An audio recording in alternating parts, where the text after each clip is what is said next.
Hello everyone, chapter liquidation of company. और अभी तक हमने इस चैप्टर का एक क्वेश्चन सॉल्व किया है, बट वो क्वेश्चन बहुत बड़ा था। फर्स्ट क्वेश्चन सॉल्व करने के बाद आज हम सेकंड क्वेश्चन से सॉल्व करना स्टार्ट करते हैं। मगर अब जो क्वेश्चन हम करेंगे उसमें ज़्यादा दिक्कत नहीं आएगी। क्यों? क्योंकि ज़्यादातर जो क्वेश्चन है वो फर्स्ट क्वेश्चन के जैसे ही है, इसीलिए अब ज़्यादा दिक्कत आने वाली नहीं है। तो स्टार्ट करते हैं। सीधे मैं आपको लेके जाता हूँ सेकंड नंबर क्वेश्चन। आप लोग देखिए नोट्स में क्वेश्चन नंबर सेकंड। क्वेश्चन तो वैसे ये भी बहुत बड़ा है, बट अब इतनी दिक्कत वाली बात नहीं, क्योंकि हम ऑलरेडी फर्स्ट क्वेश्चन सॉल्व कर चुके हैं इसीलिए। ठीक है, चलिए क्या लिखा हुआ है पढ़ना स्टार्ट करते हैं। The following information was extracted from the books of a Mehsana limited on 31st July 2012, on which date a winding up order was made. 31 जुलाई 2012 को वाइंड अप हो रहा है। ठीक है, मतलब लिक्विडेशन स्टार्ट हो रहा है। Equity share capital 50,000 shares of ₹10 each, 5 lakh. 10% preference share capital 20,000 shares of 10 each. General reserve since 2008, दिसंबर 2008। ये जो बैलेंस शीट की सारी इन्फॉर्मेशन दे रखी है वो 31 जुलाई 2012 की दे रखी है, मगर जनरल रिजर्व दे रखा है सिंस 31 दिसंबर 2008। ये पता है कहाँ काम आएगा? जब हम डेफिशिएंसी अकाउंट बनाएंगे तो ये वहाँ पर आएगा। 31 दिसंबर मतलब 4.5 साल पहले का जनरल रिजर्व का बैलेंस दे रखा है। ठीक। 5,009% mortgage debenture of ₹100 each secured by floating charge. Secured creditor holding first mortgage on land. Partly secured creditor holding second charge on land. ये क्या दे रखा है? हमने लैंड को दो जगह पर गिरवी रखा है। हमने लैंड को दो जगह पे गिरवी रखा है। एक जगह से ले रखा है 4 लाख का लोन और एक जगह से ले रखा है 2 लाख का लोन। मतलब लैंड को दो जगह पर हमने मोर्गेज पे रखा हुआ है। एक को हमने दिया फर्स्ट चार्ज और एक को हमने दिया सेकंड चार्ज। ये क्या होता है फर्स्ट चार्ज और सेकंड चार्ज? सबसे पहले तो ये समझते हैं। जैसे मान लो मैंने स्टेट बैंक ऑफ इंडिया से लोन लिया और मैंने लैंड को वहाँ पर मोर्गेज पे रख दिया। ठीक। फिर मैंने उसी लैंड पर एक और जगह से लोन लिया। वो लिया मान लो बैंक ऑफ बड़ौदा से। वो मैंने लोन लिया, जैसे स्टेट बैंक ऑफ इंडिया से मैंने लोन लिया 5 लाख रुपए का। फिर मैंने उसी लैंड को एक और बैंक में मोर्गेज रखते हुए वहाँ से भी लोन ले लिया मान लो 4 लाख रुपए का। तो जो सबसे पहले लोन मैंने लिया स्टेट बैंक ऑफ इंडिया से, उसको दिया मैंने लैंड पर फर्स्ट चार्ज। और मैंने बैंक ऑफ बड़ौदा से लोन लिया 4 लाख रुपए का और मैंने बैंक को क्या दिया? सेकंड चार्ज, क्योंकि वो लैंड ऑलरेडी एक जगह पर मोर्गेज पे थी। तो मैं एक और जगह से लोन ले रहा हूँ उसी प्रॉपर्टी पर, उसी लैंड पर, तो उसको मैंने क्या दिया? Second charge. अब ये फर्स्ट चार्ज और सेकंड चार्ज का इफेक्ट क्या पड़ता है वो बताता हूँ। मतलब यहाँ पर क्या हो गया, लैंड पर दो लोन हो गए, एक 5 लाख का एक 4 लाख का, टोटल 9 लाख के लोन हो गए। ठीक है। अब अगर मान लो ये लैंड बेचनी पड़ जाए तो सबसे पहले पैसे कौन रखेगा? जिसके पास फर्स्ट चार्ज है। मान लो लैंड को हमने बेचा 8 लाख रुपए में, मान लो, तो उसमें से फर्स्ट चार्ज वाले से कितने का लोन ले रखा था? 5 लाख का, तो वो 5 लाख रख लेगा। फिर वो 3 लाख रुपए कंपनी को नहीं देगा। 3 लाख रुपए किसको देगा? जिसके पास सेकंड चार्ज है। सेकंड चार्ज वाले का लोन कितना है? 4 लाख। वो 3 लाख उसके आ गए और इसका मतलब वो 1 लाख रुपए कंपनी से और मांगेगा। समझ गए? तो दो चार्ज है, फर्स्ट चार्ज और सेकंड चार्ज। तो हमको तो यहाँ मतलब ये है कि लैंड पर हमने दो लोन ले रखे हैं। लैंड को मोर्गेज दो जगह पर किया हुआ है। एक जगह पर हमने, जैसे इस क्वेश्चन में हमने एक जगह से लोन ले रखा है 4 लाख का, एक जगह से लोन ले रखा है 2 लाख का। तो लैंड पे टोटल जो लोन हो गया वो हो गया 6 लाख रुपए का। एक जगह फर्स्ट चार्ज है, एक जगह सेकंड चार्ज है। ठीक है। अब आगे अनसिक्योर्ड क्रेडिटर 3,50,000। ठीक है। Estimated liability for bills discounted. Bills discounted की लाइबिलिटी क्या होती है? कंटीजेंट लाइबिलिटी होती है। अब यहाँ पर लाइबिलिटी ही दे रखी है, एस्टिमेटेड लाइबिलिटी, मतलब कितने के बिल डिसऑनर होंगे वो ही डायरेक्टली दे रखा है, और वो है 60,000। ये एक तो अनसिक्योर्ड क्रेडिटर की लिस्ट में ऐड होगा। और जब हम डेफिशिएंसी अकाउंट बनाएंगे तो उसमें पॉइंट नंबर ए में आएगा, आइटम कंट्रीब्यूटिंग डेफिशिएंसी में आएगा। ठीक। Weekly wages unpaid, wages outstanding है और ये केवल एक वीक की है, तो 1 वीक है तो मैक्सिमम 4 मंथ तक की प्रेफरेंशियल में जाती है। हाँ, वो 4 मंथ विद इन 1 ईयर होने चाहिए। तो मैंने आपको जैसे फर्स्ट क्वेश्चन में भी बताया था, अगर टाइम पीरियड नहीं दे रखा है कि ये वेजेज विद इन 1 ईयर की है या नहीं, तो हम ये एज्यूम करते हैं कि विद इन 1 ईयर की ही होगी। ठीक है, तो ये जो आउटस्टैंडिंग वेजेज है 6000, क्योंकि 1 वीक की है, मैक्सिमम 4 वीक तक प्रेफरेंशियल होती है, तो 1 वीक की जो वेजेज आउटस्टैंडिंग है पूरी की पूरी प्रेफरेंशियल क्रेडिटर की लिस्ट में जाएगी। Bills payable unsecured, income tax due कुछ भी नहीं लिखा हुआ है कि 1 साल से पहले का है या विद इन 1 ईयर है, तो ये पूरा का पूरा हम प्रेफरेंशियल मानते हैं। फर्स्ट क्वेश्चन में भी ऐसा पॉइंट आया था। तो इनकम टैक्स ड्यू कहाँ जाएगा? इनकम टैक्स ड्यू प्रेफरेंशियल में जाएगा। सैलरी ड्यू फॉर 5 मंथ, तो 4 महीने की प्रेफरेंशियल, 1 महीने की अनसिक्योर्ड, और हम ये मान रहे हैं कि सारी की सारी विद इन 1 ईयर की है। बैंक ओवरड्राफ्ट कहाँ जाएगा? बैंक ओवरड्राफ्ट कुछ नहीं लिखा हुआ है, इसका मतलब अनसिक्योर्ड। ठीक, कैश इन हैंड, अब यहाँ पर स्टार्ट क्या हो गई? एसेट्स स्टार्ट हो गई। कैश इन हैंड, डेटर्स 6,48,000 के हैं टोटल, जिसमें से 430 गुड पूरे मिलेंगे, 130 डाउटफुल है, जिनसे 62,000 मिलेंगे और बाकी के बैड डेट्स है। तो टोटल रुपए कितने मिलेंगे?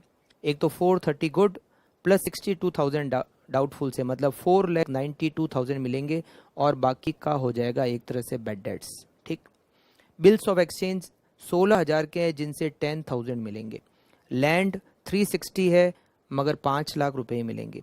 Liability for workman compensation act 1923 2000, ये जो वर्कमैन कॉम्पनसेशन की जो लाइबिलिटी है, ये कहाँ जाएगी? ये लाइबिलिटी जाएगी प्रेफरेंशियल क्रेडिटर की लिस्ट में। ठीक है ना, वर्कमैन कॉम्पनसेशन एक्ट की जो लाइबिलिटी होती है वो प्रेफरेंशियल क्रेडिटर की लिस्ट में जाती है। तो ये प्रेफरेंशियल क्रेडिटर की लिस्ट में जाएगी 2000। फिक्चर्स एंड फिटिंग्स 80,000, मगर इसके बारे में कुछ भी दिया हुआ नहीं है, तो इसका मतलब हम क्या मानेंगे कि फिक्चर्स एंड फिटिंग से 80,000 ही मिलेंगे। स्टॉक इन ट्रेड 820, और मिलेंगे कितने? 5,80,000। Managing director remuneration due 30,000। Managing director का जो रेम्यूनरेशन होता है वो प्रेफरेंशियल क्रेडिटर की लिस्ट में नहीं जाता है। ये जो डायरेक्टर जो भी होते हैं, इनका रेम्यूनरेशन चाहे वो 1 महीने का हो, चाहे 2 महीने का हो, चाहे 4 महीने का हो, चाहे विद इन 1 ईयर हो, कुछ भी हो, वो पूरा का पूरा अनसिक्योर्ड में जाता है। ठीक है, इन 2009 the company earn A profit of 4,50,000, एक जीरो ज़्यादा लगा हुआ है, आप चिंता मत करना, 4,50,000। बट देर आफ्टर, आपको जो नोट्स मिलेंगे वो तो उसमें तो ठीक है, but there after it suffer trading loss of ₹5,84,000। 1 साल प्रॉफिट और उसके बाद में लॉस हुआ। The company also suffered A speculation loss of ₹50,000 during the year 2010। अब ये जो इन्फॉर्मेशन दे रखी है ना, ये सब डेफिशिएंसी अकाउंट में जाएगी। सब पुराना रिकॉर्ड बता रहे हैं इसका कि उसको 2009 में प्रॉफिट हुआ, फिर नुकसान हुए, उसको स्पेकुलेशन लॉस हुआ 50,000 का 2010 में, एक्साइज अथॉरिटी ने पेनल्टी चार्ज की 3,50,000 2011 में, इवेजन ऑफ टैक्स के उसको पे करने पड़े। इस तरह से मिलाकर सारा कुछ दे रखा है। Prepare the statement of fair and the deficiency account. हमें क्या करना है? एक तो स्टेटमेंट ऑफ फेयर बनाना है, और हमें क्या करना है? डेफिशिएंसी अकाउंट बना। तो स्टार्ट करते हैं। सबसे पहले हम क्या करेंगे? हम लिस्ट बनाएंगे, एक तो प्रेफरेंशियल क्रेडिटर की, और एक लिस्ट हम बनाएंगे किसकी? एक लिस्ट हम बनाएंगे लिस्ट अनसिक्योर्ड क्रेडिटर की, क्योंकि उसमें बहुत सारे हैं ना, तो इसलिए हमें वो लिस्ट बनानी पड़ेगी। ठीक, तो स्टार्ट करते हैं। सबसे पहले तो लिस्ट प्रेफरेंशियल क्रेडिटर की बनाना। आप लिखिए लिस्ट सी। प्रेफरेंशियल क्रेडिटर की लिस्ट का नाम, नंबर क्या होता है? लिस्ट सी, प्रेफरेंशियल क्रेडिटर्स।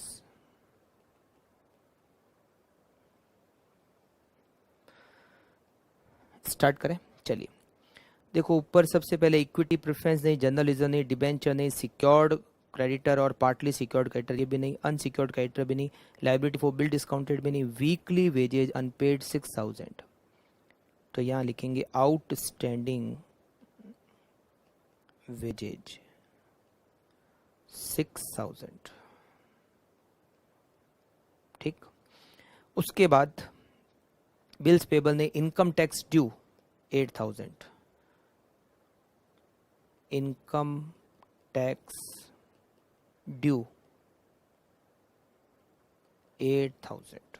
ठीक, देन सैलरी फॉर 5 मंथ है तो 4 मंथ की हो जाएगी preferential outstanding salary 20,000 multiply bye 4 divided by 5, ये होगा 16,000। करेक्ट। तो ये इसके बाद में बैंक ओवरड्राफ्ट यहाँ नहीं आना। अच्छा, यहाँ पर एक आगे दे रखा है liability for workman compensation act 2,000 rupees. तो liability for workman compensation, workman compensation की लाइबिलिटी कितनी है? 2,000। ठीक है। फिर एक और दे रखा है मैनेजिंग डायरेक्टर रेम्यूनरेशन। एमडी का मतलब कोई भी डायरेक्टर का रेम्यूनरेशन होगा वो प्रेफरेंशियल में नहीं जाता है, केवल एम्प्लॉयज़ जो होते हैं और जो वर्कर्स होते हैं उनका पेमेंट ही आता है। ठीक है।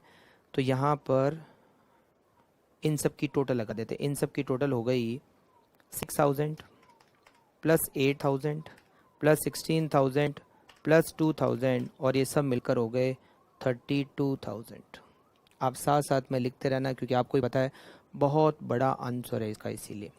तो हमने सबसे पहले तो लिस्ट सी प्रिपेयर की प्रेफरेंशियल क्रेडिटर, जिसमें outstanding wages, income tax due, outstanding salary जो 5 महीने की दे रखी थी उसमें से 4 महीने की प्रेफरेंशियल और 1 महीने की वो अनसिक्योर्ड में चली जाएगी, और लाइबिलिटी फॉर वर्कमैन कॉम्पनसेशन ये भी प्रेफरेंशियल है, और इन सब की टोटल हो गई 32,000। करेक्ट। चलिए अब हम स्टार्ट करते हैं नेक्स्ट लिस्ट बनाना, list D, unsecured creditors. Unsecured creditors start करें अब। तो देखो, इक्विटी, प्रेफरेंस, जनरल नहीं, डिबेंचर नहीं, सिक्योर्ड, ये जो सिक्योर्ड और पार्टली सिक्योर्ड क्रेडिटर है इसमें जो डेफिशिएंसी आएगी वो हम लिखेंगे अनसिक्योर्ड में। तो हम यहाँ पर एक लाइन छोड़ देंगे जैसे हमने फर्स्ट क्वेश्चन में भी किया था। तो ये अनसिक्योर्ड की लिस्ट हम बाद में फाइनल करेंगे, मगर अभी जितने लिखने होते तो लिख ही लें। तो सबसे पहले ये जो एस्टीमेट अनसिक्योर्ड क्रेडिटर लिखे हुए हैं 3,50,000, इसको लिख लेते हैं। फर्स्ट नंबर पे अनसिक्योर्ड क्रेडिटर विच इज 3,50,000, 3,50,000। ठीक है। फिर estimated liability for bill discounted, ये भी यहाँ आएगा 60,000। Liability for bills discounted, bills discounted की जो भी लाइबिलिटी है यहाँ पर जो दे रखा है, ये लाइबिलिटी हमें कहाँ लिखनी है? डेफिशिएंसी में भी लिखनी है, और ये है 60,000। 60,000 जब डेफिशिएंसी अकाउंट बनाएंगे तो उसमें भी आएगा। कंटीजेंट लाइबिलिटी की जो भी लाइबिलिटी हमें लगता है इतने रुपए देने पड़ेंगे, उतना अमाउंट डेफिशिएंसी में अकाउंट में भी लिखना होता है। ठीक है। अच्छा, इसके बाद में बिल्स पेबल 1,06,000, वो भी आएगा यहाँ पर। Bills payable 1,06,000। Then bank overdraft 40,000, तो यहाँ लिखेंगे फोर्थ नंबर बैंक ओवरड्राफ्ट 40,000। ठीक है। उसके बाद में लाइबिलिटी एमडी का रेम्यूनरेशन बाकी है 30,000, ये आएगा MD remuneration outstanding which is 30,000। ठीक है। अच्छा, और इसके अलावा कोई लाइबिलिटी यहाँ पर मुझे दिखती नहीं है। अब यहाँ एक लाइन छोड़ देंगे, किसके लिए? जो सिक्योर्ड क्रेडिटर के केस में जो डेफिशिएंसी आएगी वो डेफिशिएंसी हमें यहाँ लिखनी पड़ेगी। ठीक है। अच्छा, एक पॉइंट और वो है सैलरी, आउटस्टैंडिंग सैलरी, वो जो 5 महीने की सैलरी थी उसमें से 1 महीने की सैलरी। तो 20,000 multiply by 1 divided by 5 equals to 4,000। Correct. और यहाँ पर अब एक लाइन छोड़ देते हैं और बाद में टोटल लगा देंगे। ठीक है। अब हम स्टार्ट करते हैं स्टेटमेंट ऑफ अफेयर को बनाना। तो आप लोग लिखिए statement of affairs as on 31 जुलाई 2012। ये जो दे रखी है 31 जुलाई 2012 की ही दे रखी है। तो 31 जुलाई 2012 और सबसे पहले हम क्या लिखेंगे, सबसे पहले हम लिखेंगे एसेट्स को,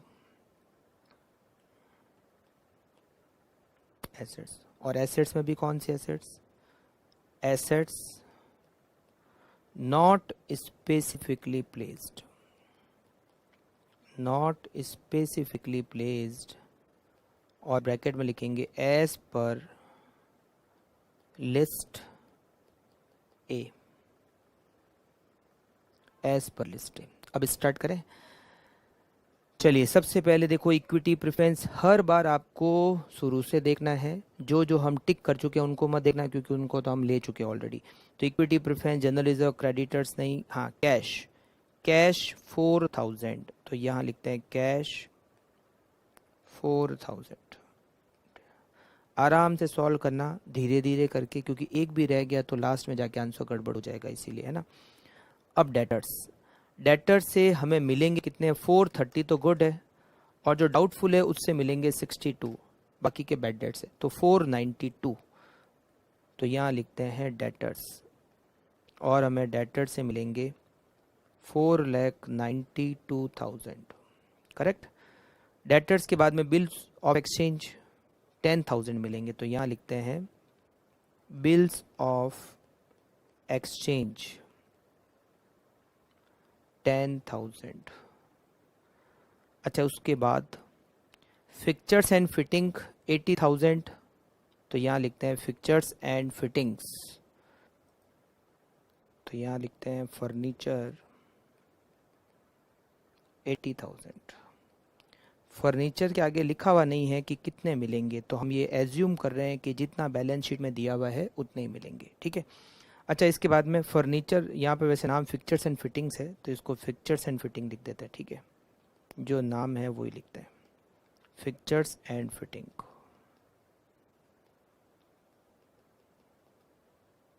ठीक, आगे बढ़ते हैं, स्टॉक इन ट्रेड। अच्छा, लैंड को यहाँ पर हमने नहीं लिया क्योंकि लैंड प्लेज कर रखी है हमने, ठीक है, इसलिए नहीं लिया। स्टॉक इन ट्रेड से कितने मिलेंगे, 5,80,000, तो यहाँ लिखते हैं stock in trade which is 5,80,000, correct. और कोई एसेट्स देख लेते हैं, स्टॉक ले लिया, फिक्चर्स ले लिया, उसके बाद में लैंड को नहीं लिया, bill of exchange, debtor, cash वगैरह सब कुछ हम ऑलरेडी ले चुके हैं, और यहाँ पर ये लिस्ट हमारी खत्म हो गई, list A, assets not specifically place. अब क्या करेंगे, list B, assets specifically place, और इसमें हमने एक एसेट्स को प्लेज किया हुआ है, कौन सा, लैंड को, ठीक है। तो assets specifically placed as per list B. क्या करते हैं हम, टेबल बनाते हैं, एक कॉलम होता है एसेट्स का, एक होता है उसकी realisable value,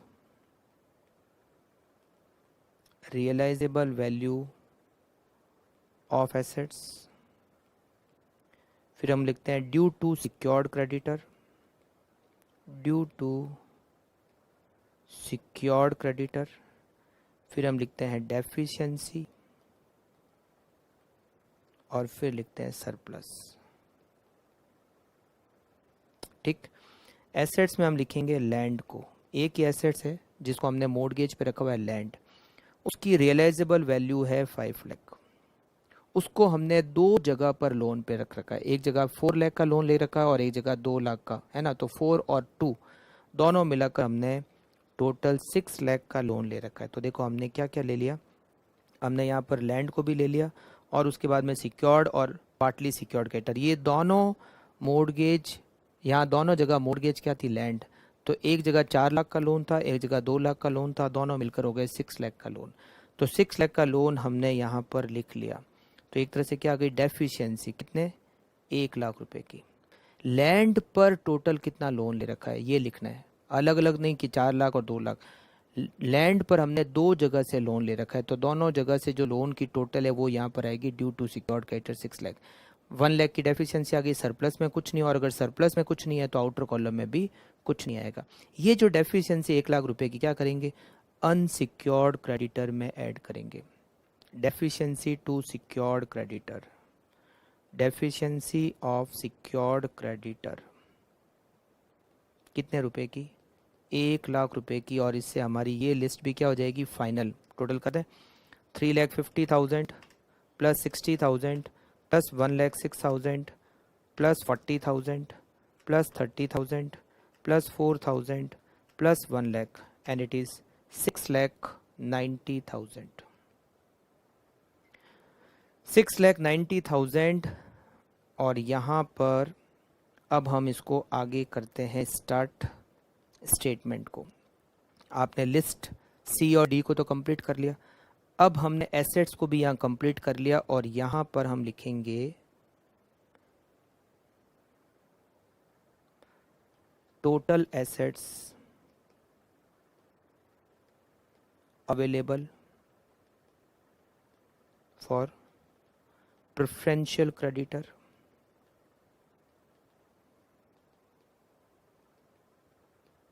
debenture holder,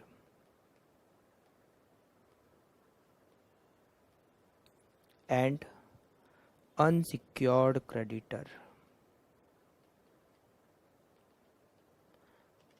4,000 plus 4,92,000 plus 10,000 plus 80,000 plus 5,80,000 it is 11,66,000। Correct. अब हम यहाँ पर एक डिटेल और बनाएंगे, ग्रॉस वैल्यू ऑफ एसेट्स। इसमें assets specifically placed, assets specifically placed, उससे टोटल कितने मिले? उससे टोटल मिले 5 लाख, जो लैंड हमने मॉर्गेज पर रख रखी थी। और assets not specifically placed, format के हिसाब से चलना होता है, इसीलिए ये सब कुछ फॉर्मेट में लिखा रखा है कि ऐसे करना है। जो एसेट्स स्पेसिफिकली प्लेस कर रखी थी उससे तो 5 लाख, और जो नॉट स्पेसिफिकली प्लेस्ड है उससे 11,66,000।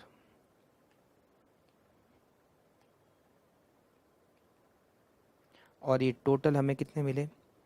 16,66,000। और यहाँ पर एसेट्स क्या हो गई? एंड। और अब क्या स्टार्ट होगी? लाइबिलिटीज। ठीक, अब हम स्टार्ट करते हैं यहाँ पर लाइबिलिटीज को। लाइबिलिटीज, अब इसमें क्या करेंगे? एक कॉलम तो डालेंगे ग्रॉस लाइबिलिटी, ग्रॉस लाइबिलिटी, और एक हो जाएगा लाइबिलिटीज।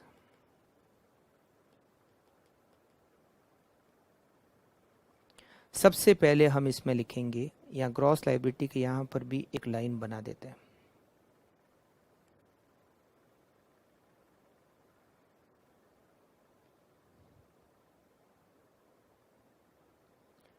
सबसे पहले स्टार्ट करते हैं हम सिक्योर्ड क्रेडिटर्स को लिखना। Secured creditors as per list B to the extent covered by value of security।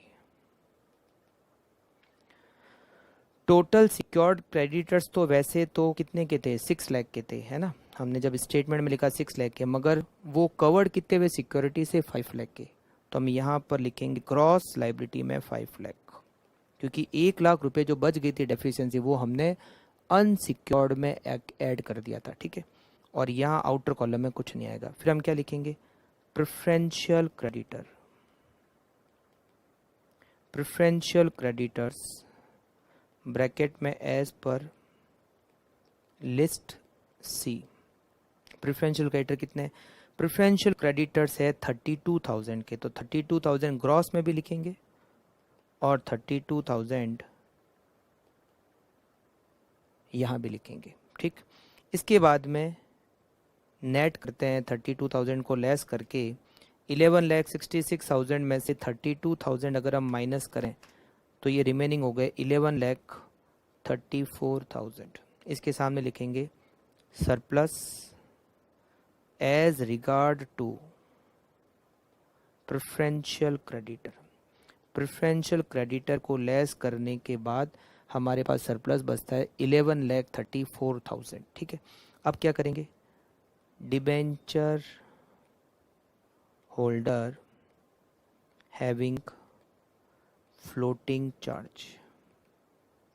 Charge और ब्रैकेट में लिखेंगे as per list D. Debenture holder having floating charge और ये दे रखे हैं आपको 5 लाख रुपए के, तो यहाँ लिखेंगे 5 लाख। यहाँ ग्रॉस में भी लिखेंगे 5 लाख और यहाँ आउटर कॉलम में भी लिखेंगे 5 लाख। 5 लाख लेस करने के बाद कितने बचे, 1134 में से 5 लाख लेस किए तो ये बच गए 6,34,000 और इसके सामने लिखेंगे surplus as regard to debenture holder के बाद हमारा सरप्लस बचा 634। देन हम लिखेंगे अनसिक्योर्ड क्रेडिटर्स और ब्रैकेट में लिखेंगे एज पर लिस्ट ई। एज पर लिस्ट ई अनसिक्योर्ड क्रेडिटर्स हो गए 6,90,000 के, 6,90,000। तो ये तो आ गई डेफिशिएंसी, राइट। इस स्टेटमेंट को और आगे लेते हैं, यहाँ पर आ गई ये अनसिक्योर्ड क्रेडिटर जो 6,90,000 लिखे वो इधर भी लिखना है 690 और यहाँ पर अब लाइबिलिटी की टोटल हो जाएगी। यहाँ की टोटल करें तो 5 lakh plus 32,000 plus 5 lakh plus 6,90,000 it is 17,22,000 और यहाँ पर आ गई deficiency 6,34,000 minus 6,90,000 it is 56,000 deficiency as regard to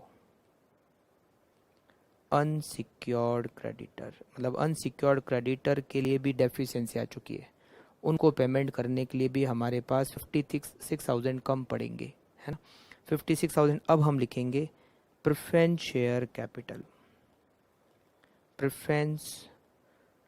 capital as per list F और इक्विटी शेयर कैपिटल ब्रैकेट में लिखेंगे as per list G. Preference share capital कितने की है, प्रेफरेंस शेयर कैपिटल है 2 लाख और इक्विटी शेयर कैपिटल 5 लाख। तो यहाँ प्रेफरेंस शेयर कैपिटल में लिखते हैं 2 लाख और इक्विटी शेयर कैपिटल जो पेड अप वैल्यू है, कॉल्स इन एरियर बाकी नहीं दे रखी है तो ये पूरी पेड अप वैल्यू 5 लाख। तो इसका मतलब ये हो गया हमारा स्टेटमेंट ऑफ फेयर एंड और यहाँ पर आ गई deficiency as per list H और ये हो गया 7,56,000, करेक्ट। और ये बन गया हमारा स्टेटमेंट ऑफ फेयर। आप फटाफट से नोट कर लीजिए, मैं आपको शुरू से बता देता हूँ, जहाँ जहाँ पर भी पेंडिंग रह गया है वहाँ से आप नोट कर लीजिए, ठीक है। फिर हम बनाएंगे इसका डेफिशिएंसी अकाउंट।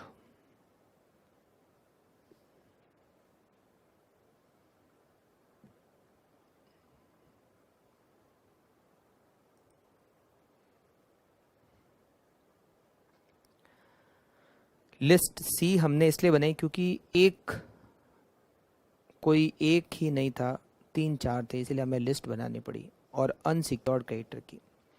बाकी की लिस्ट बनाने की ज़रूरत नहीं पड़ी क्योंकि केवल एक ही था उसमें, तो हमें कुछ ज़्यादा माथापच्ची नहीं करनी पड़ी।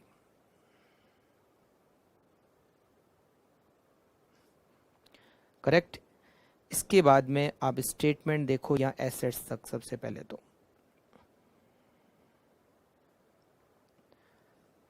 एसेट्स तक का स्टेटमेंट,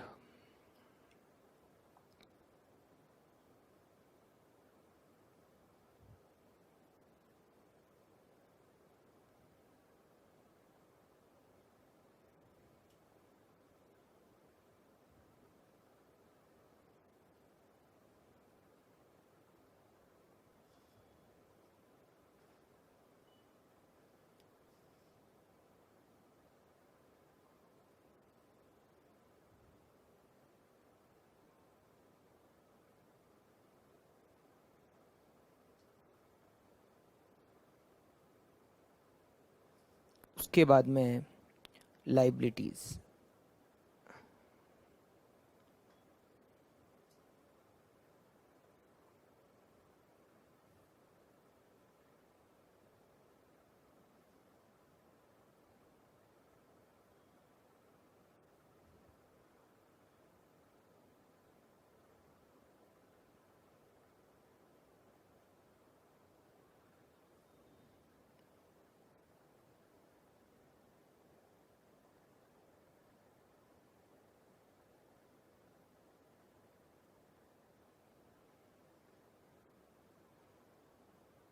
ओके, बढ़े आगे। ठीक है, अब हम बनाते हैं डेफिशिएंसी अकाउंट। आप लोग साथ साथ में बनाए हैं। Deficiency account as per list H,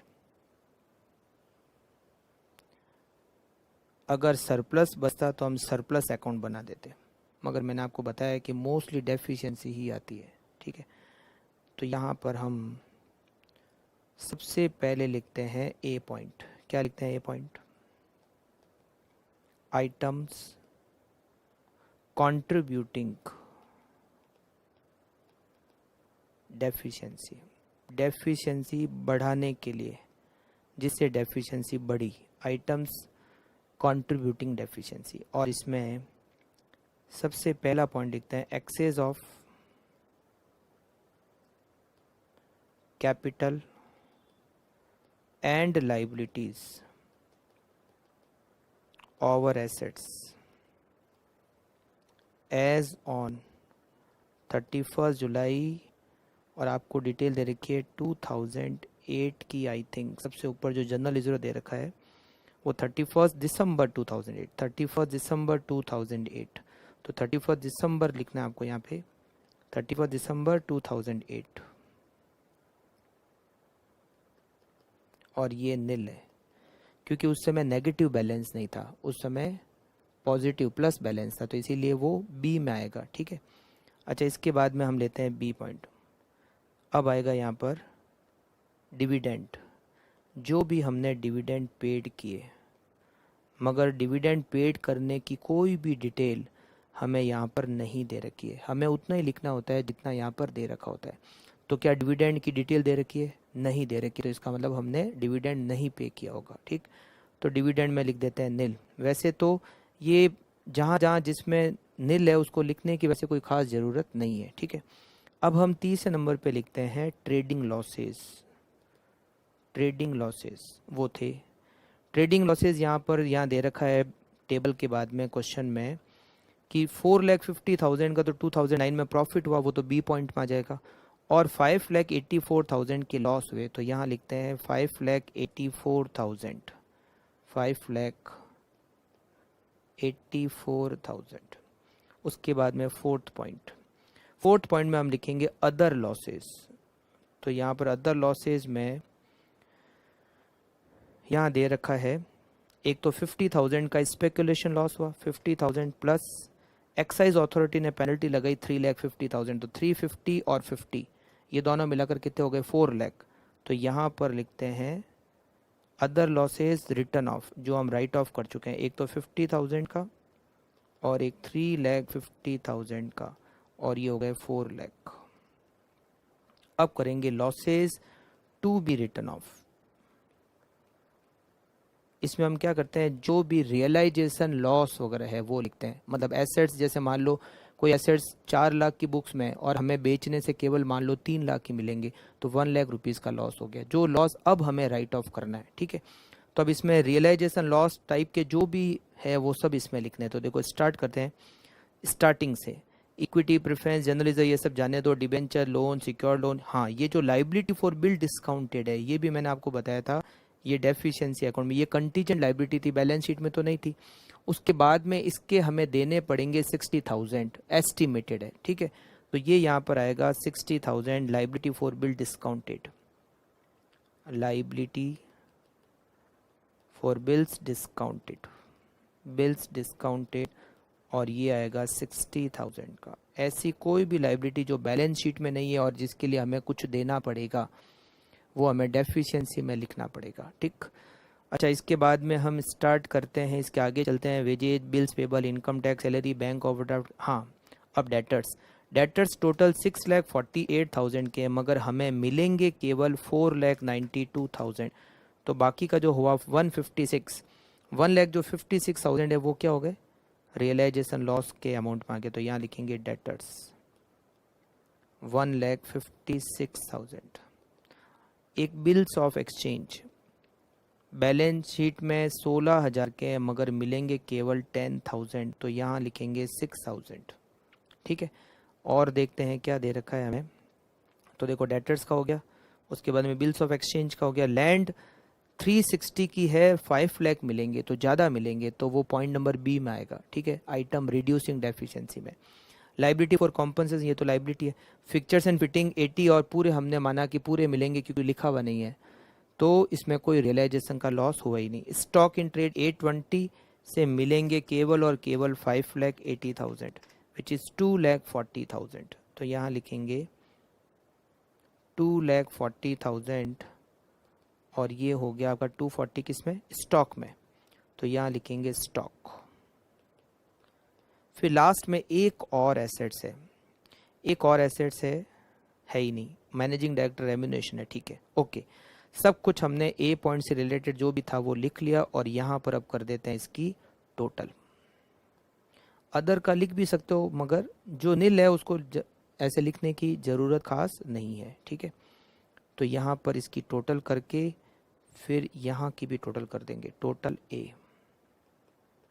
तो पहले इसकी टोटल करते हैं, 60,000 plus 1,56,000 plus 6,000 plus 2,40,000, it is 4,62,000। 462 में से माइनस करेंगे, नहीं प्लस करेंगे इसमें 584 plus 4 lakh and it is 14,46,000। Then अब हम लिखते हैं B point, items reducing deficiency.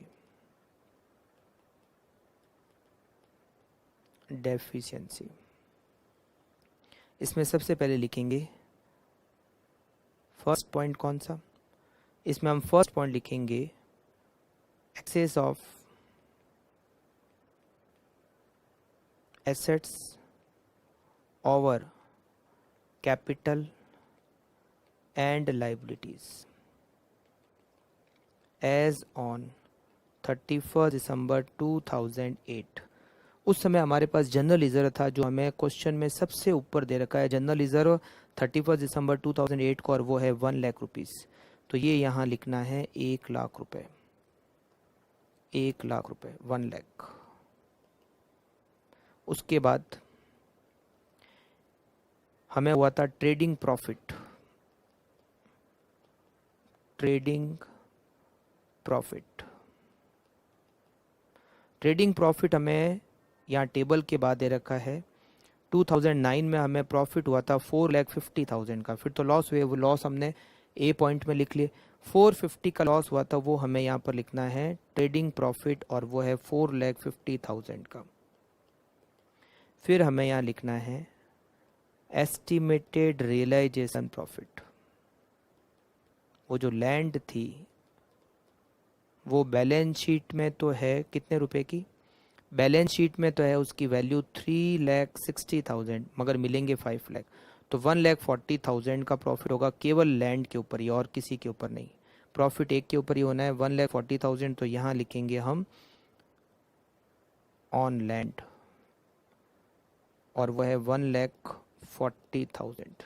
और इसके बाद क्या करेंगे, इसकी टोटल बी, और इसके बाद में करेंगे इसको फाइनल।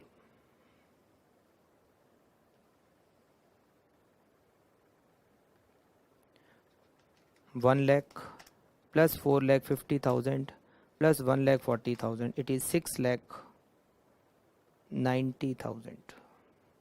फिर उसके बाद में deficiency A minus B, 14,46,000 minus 6,90,000 it is 7,56,000 it is deficiency. और ये 756 की डेफिशिएंसी ऊपर हमने जो स्टेटमेंट बनाया था उससे बराबर मिल रही है 756, करेक्ट। तो चलिए आप फटाफट से इस डेफिशिएंसी अकाउंट को बना लीजिए, मैं आपको इसको पूरा बता देता हूँ और उसके बाद में हम चलेंगे आज नेक्स्ट क्वेश्चन पे भी। नेक्स्ट क्वेश्चन इतना बड़ा नहीं है, बहुत छोटा है, इसीलिए नेक्स्ट क्वेश्चन को आज ही हम सॉल्व करेंगे।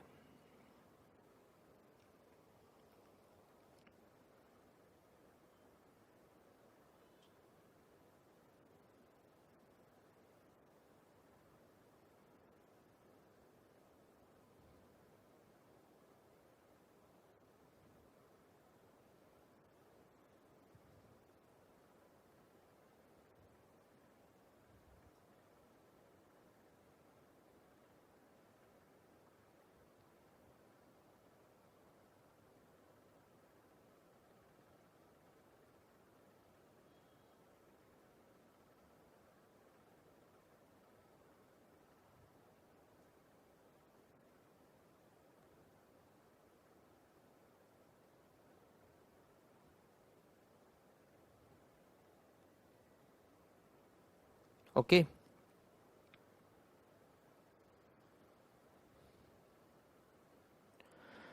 ठीक है, अब हम देखते हैं next question.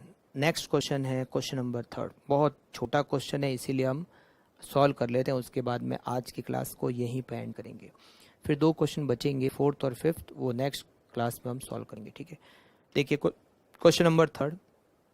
A company went into liquidation whose creditor are rupees 36,000 include 6,000 on account of wages of 15 men at rupees 100 per month for 4 months immediately before the date of winding up, rupees 9,000 being the salary of 5 employees at rupees 300 per month for the previous 6 months, rent for godown for the last 6 months 3,000, income tax deducted out of salary of employee rupees 1,000, director fees 500.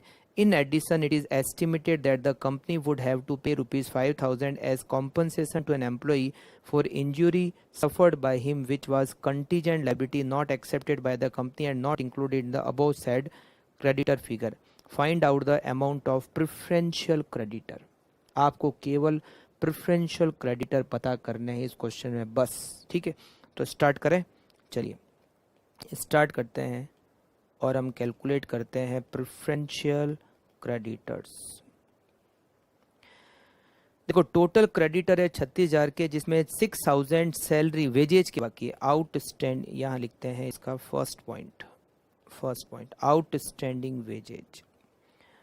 Total 15 worker है जिनकी 100 रुपए per month की 4 महीने की salary बाकी है।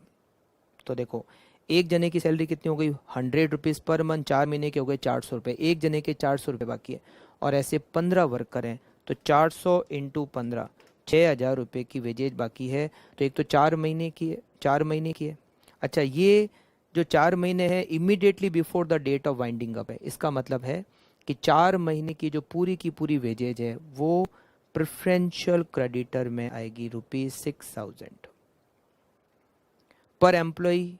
केवल 400 रुपये होते हैं, विद इन 1 मंथ है, विद इन 1 ईयर है और 4 महीने की, तो पूरा का पूरा प्रेफरेंशियल। उसके बाद में 9,000 रुपये सैलरी है 5 एम्प्लॉय की, 300 रुपये पर मंथ, तो 300 रुपये पर मंथ और 6 महीने के, तो 300 इंटू 6, एक जने के कितने होते हैं, एक जने के होते हैं 1,800 रुपये और 5 जनों के हो गए तो 1,800 इंटू 5 9,000। ये विद इन 1 ईयर है, ये कंडीशन तो है। अच्छा 6 महीने की जगह केवल 4 महीने की सैलरी क्या होगी प्रेफरेंशियल, ठीक है। तो यहां पर हम लेते हैं सेकंड पॉइंट आउटस्टैंडिंग सैलरी 9,000 रुपये multiply by 4 divided by 6 month की प्रेफरेंशियल नहीं होती है, केवल मैक्सिमम 4 मंथ की ही प्रेफरेंशियल होती है। तो यहाँ पर 9,000 मल्टीप्लाई बाय 4 डिवाइडेड बाय 6 हो जाएगा 6,000, ये भी ले लिया। रेंट गोडाउन का 3,000 आउटस्टैंडिंग है, ये प्रेफरेंशियल क्रेडिटर नहीं होता, ठीक। इनकम टैक्स डिडक्टेड 1,000 वो होता है, TDS हो गया एक तरह से ना, TDS का पेमेंट 1000 का, ये प्रेफरेंशियल क्रेडिटर में आएगा। डायरेक्टर फीस प्रेफरेंशियल नहीं होता। इसके अलावा एक 5000 रुपये की लाइबिलिटी है एम्प्लॉय कॉम्पनसेशन की, जो पहले कंपनी ने एक्सेप्ट नहीं की थी, बट लाइबिलिटी तो है। तो 5000 की एस्टिमेटेड लाइबिलिटी है, ये पूरी की पूरी क्या हो जाएगी, प्रेफरेंशियल। तो यह हो जाएगा liability for workman compensation.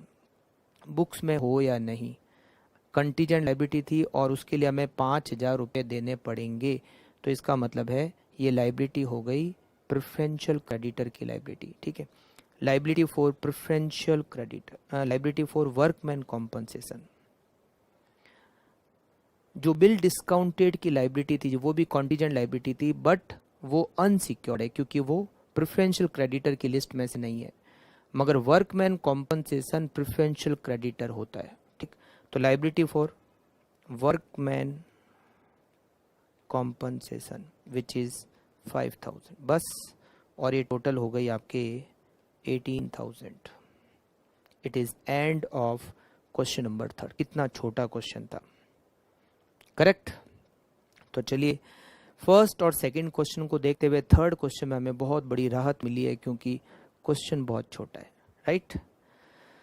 Okay, आज हम क्लास को यहीं पे एंड करते हैं। नेक्स्ट क्लास में मिलेंगे, क्वेश्चन नंबर 4 और क्वेश्चन नंबर 5 को कंप्लीट करेंगे। Okay, thank you, bye bye.